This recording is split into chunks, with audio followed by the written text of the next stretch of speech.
Hello, my name is Wade and I'm creating this little video on how to make flip videos.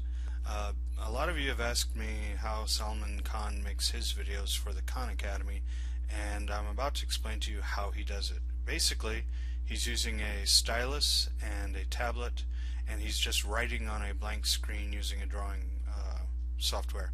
So let me get on to the next point, and we'll continue. Okay, the technical stuff. First, you're going to need a computer, either use a Mac or a IBM or a PC, or you can use a tablet, like an Android tablet or an iPad. iPad will work just fine. There is an application called Educreations. Now I've used it and it's okay, except I'm really clumsy, and I'm left-handed, so things are a little more complex, and there's a lot going on with that, so I don't use that one. You'll need a stylus and a tablet. If you're really handy with a mouse, or if you're using an iPad or Android, you can use that instead. Tablets for drawing and things are a little expensive, but I recommend them if this is the kind of video you want to make. You'll need drawing software. This is Sketchbook Express. It's free, and there are others. I'll put something on these other software things on my blog page. You'll also need video capture software. If you go to the App Store for your Mac, you'll be able to find one for free. I'll include a link for one for Windows on the web page. So let's see what else we've got to do here. Okay, that was the technical stuff. Before anything else, you need a plan.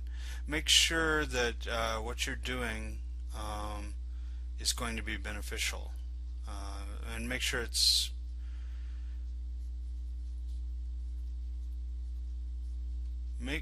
not too long for the kids to do also. We'll get into that in a second. Keep it simple, silly. Gosh, you don't want, some of these grammar videos we see on YouTube are really long, and that's because they try to cover every aspect, and I don't think it's always necessary. So simplify. Get to the problem you want to cover. Relevant. Does it fit with what you're doing in class? It can be either a review, a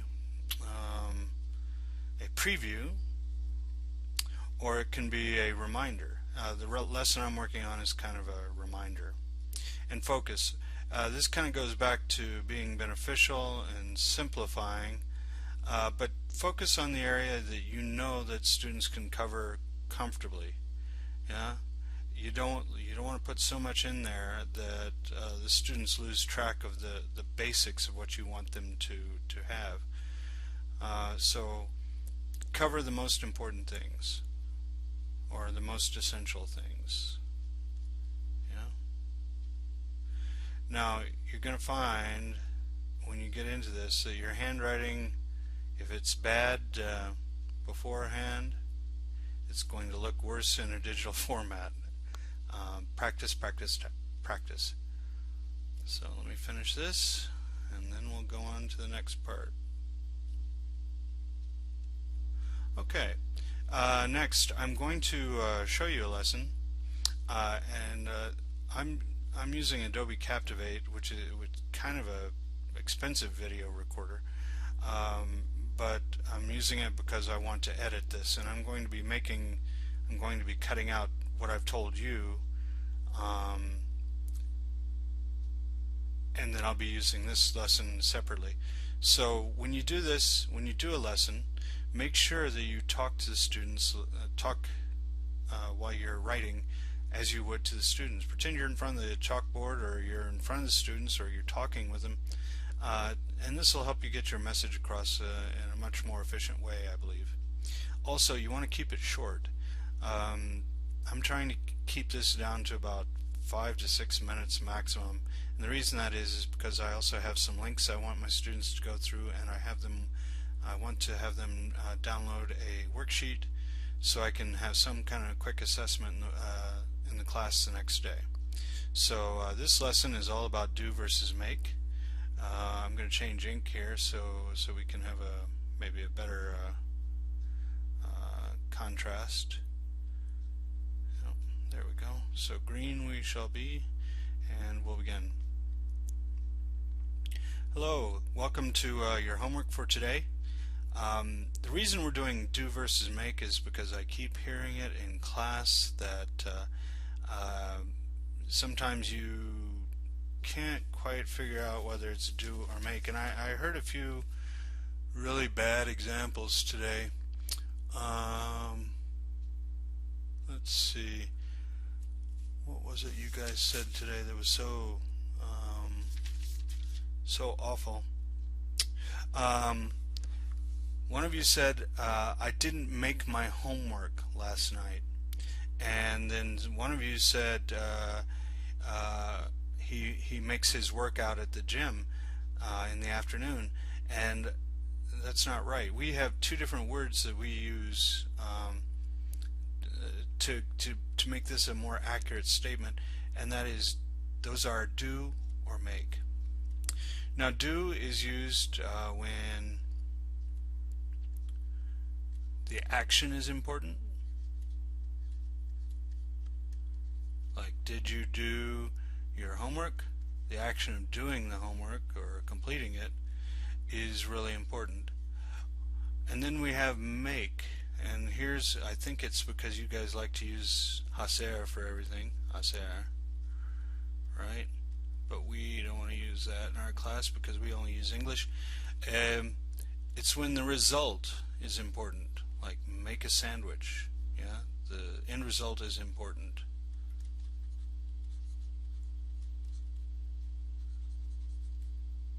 Ooh, my handwriting's not great today. So, do we use for completing an action, and make is mainly for construction of things, or building things, or creating.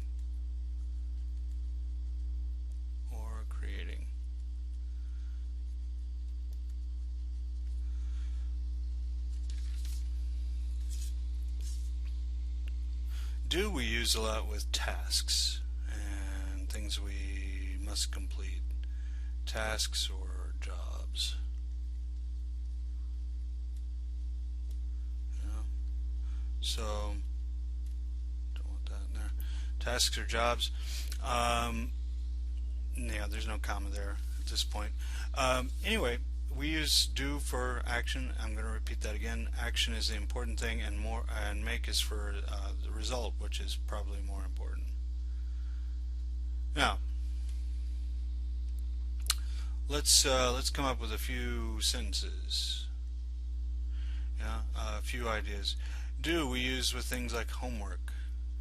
Did you do your homework? Did you do the dishes? Whoop. Dishes. Let me fix that. That just looks bad. Dishes. Did you do the laundry? These all imply an action, right? And when we say action, like did you do your homework, that could mean complete or write, or for dishes, wash or clean. And it's a general kind of verb. If we aren't sure what the exact verb to use would be, we'll just use do. Did you complete or did you write your homework? Did you do it? Make is for, again, a result. Let's take an example. She makes stuffed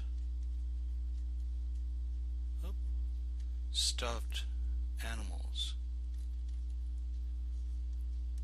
Great. She makes them out of cloth, and she makes them out of stuffing, and she makes them with noses and eyes, and sometimes she makes clothes for them. So we see a lot of results there. She makes stuffed animals, and she makes all the accessories for them.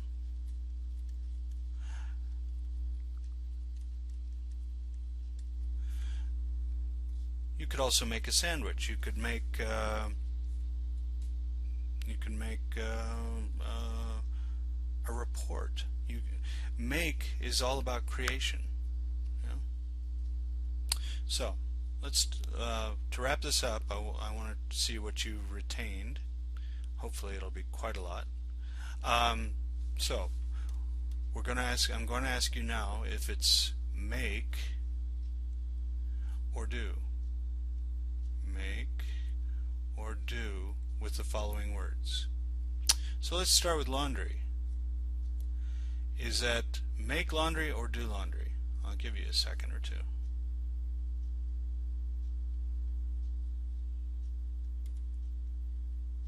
If you were paying attention, you already heard me say it, so it's a do laundry. What about an effort?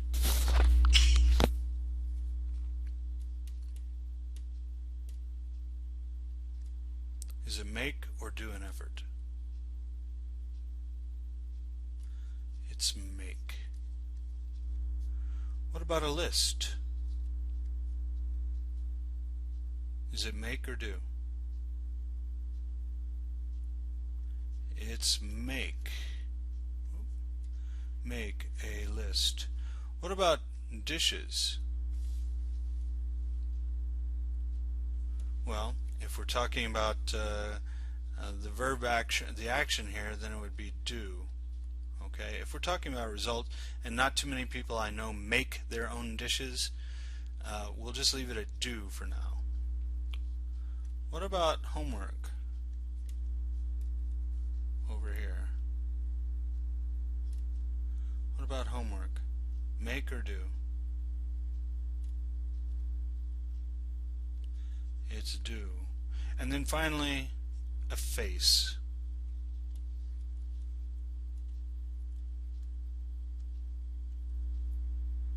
What do you say, make or do? It's make a face. Okay, so that's it. You'll find on the class web page a couple of links to help you practice, and then there's a worksheet that I would like you to complete or download and complete and bring it with you for tomorrow's opening assessment. We're going to see how you did with this, okay? So take a look at this, do your homework, and we'll see you in the morning. Bye. Okay, so we've completed our video, and you'll notice that if you were watching that it was a little long. That's okay.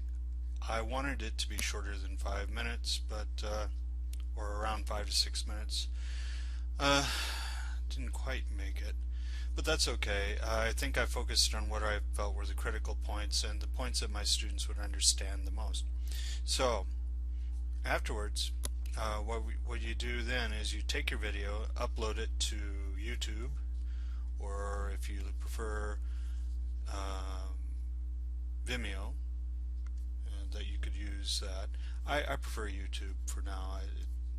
It does the job, and you because of my affiliation with UPE, I get an account with them. So or if you've got Gmail, you automatically get a YouTube account. Then I embed it in the class web page, and I use Google pages or sites, sorry. But if you have which is good, or I can also highly recommend Edmodo if you don't have an LMS. Edmodo is a fantastic free site. I believe I wrote about it once in my blog.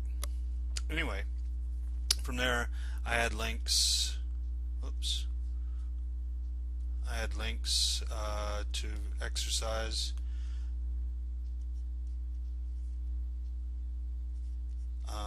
that are on the web, and then I also have a worksheet for them that I got from Busy Teacher, and thank God for Busy Teacher, eh? I would highly recommend them if you're really in a bind for material, and you can reuse them and modify a lot of this stuff, so it's not a copyright issue. But that's busyteacher.org. busyteacher.org, and I upload a worksheet for them to use, and they watch the video, they complete the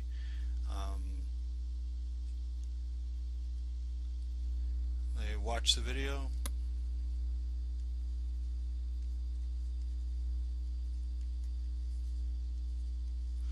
they do the exercises, and then they download the worksheet. Oh, getting a little ahead of myself here. Remember what I said about your handwriting. Download the worksheet and complete it.